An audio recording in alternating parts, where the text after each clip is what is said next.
There had appeared very insufficient, and she read it again. Widely different was the effect of a second perusal. How could she deny that credit to his assertions in one instance, which she had been obliged to give in the other? He declared himself to be totally unsuspicious of her sister's attachment, and she could not help remembering what Charlotte's opinion had always been. Neither could she deny the justice of his description of Jane.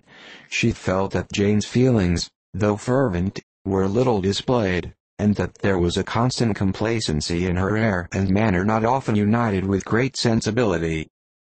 When she came to that part of the letter in which her family were mentioned in terms of such mortifying, yet merited reproach, her sense of shame was severe. The justice of the charge struck her too forcibly for denial, and the circumstances to which he particularly alluded as having passed at the Netherfield ball, and as confirming all his first disapprobation, could not have made a stronger impression on his mind than on hers.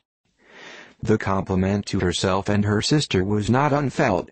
It soothed, but it could not console her for the contempt which had thus been self-attracted by the rest of her family, and as she considered that Jane's disappointment had in fact been the work of her nearest relations, and reflected how materially the credit of both must be hurt by such impropriety of conduct, she felt depressed beyond anything she had ever known before.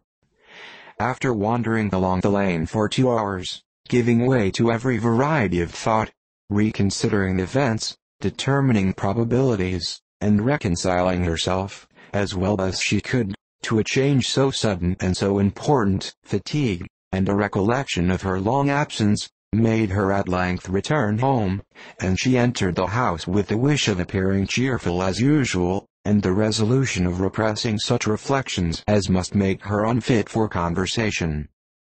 She was immediately told that the 2 gentlemen from Rosings had each called during her absence, Mr. Darcy, only for a few minutes, to take leave, but that Colonel Fitzwilliam had been sitting with them at least an hour, hoping for her return, and almost resolving to walk after her till she could be found. Elizabeth could but just affect concern in missing him. She really rejoiced at it. Colonel Fitzwilliam was no longer an object. She could think only of her letter,